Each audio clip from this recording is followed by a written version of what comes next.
明代著名民族英雄于谦，小时读书过目成诵，对句出口皆成。有一天，于谦的母亲为儿子挽了2个发髻，于谦兴高采烈地换衣出门玩耍。个路过的和尚看见了，便用手摸着那发髻取笑道：“牛头且喜生龙角。”于谦原本高高兴兴的心情登时没了，见和尚的举动有点无礼，便以对句回应道：“狗嘴何曾吐象牙。”第二天，母亲因他的双髻被和尚取笑，就叫父亲给他扎成了3个髻。想不到又遇见了和尚，和尚见他绑了3个发髻，便笑说：“三丫成骨架。”于谦听了，气得牙痒痒，便气鼓鼓地回应道：“一秃四雷锤。”说完后，于谦忍不住也笑了。这连队的和尚都没了脾气，摇头含笑地离去。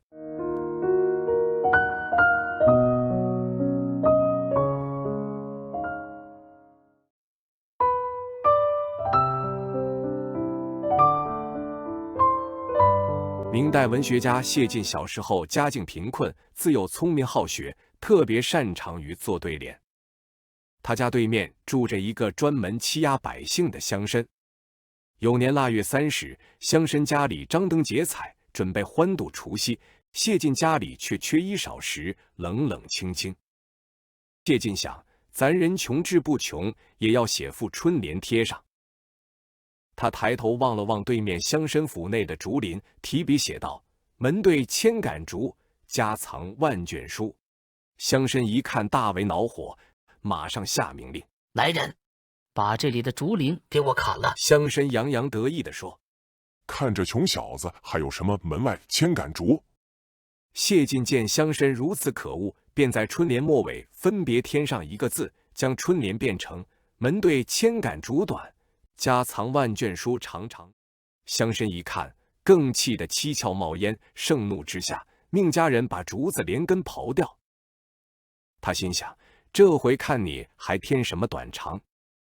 谢晋暗自好笑，又在春联底下挥笔各添上1个字，春联变成“门对千杆竹短命，家藏万卷书长存。”村里人看了，都拍手称赞写得好。乡绅望着这副红春联，心痛自己白白毁了一片竹林，气得好几天卧床不起。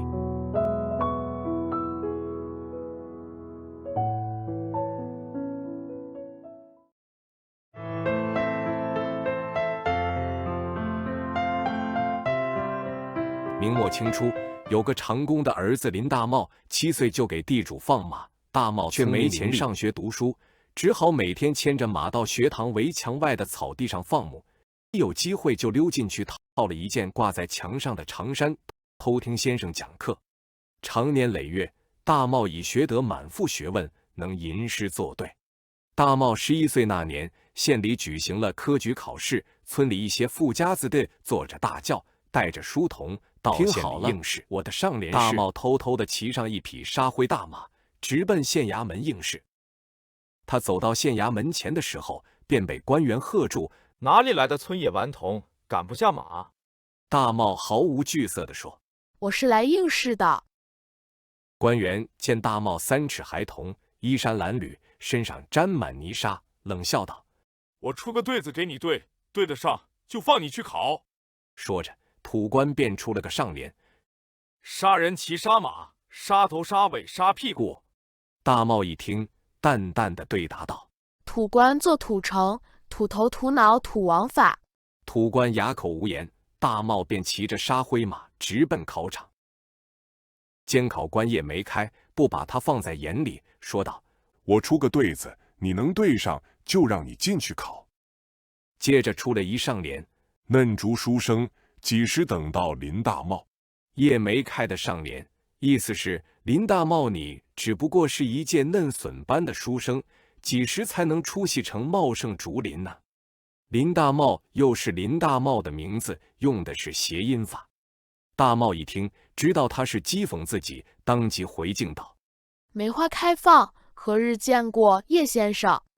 林大茂对的下联针锋相对，意思是梅花开放时总是花鲜于叶，何日见过叶鲜于花泥？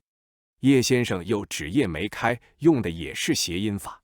叶没开无可奈何，唯有让他进去考场了。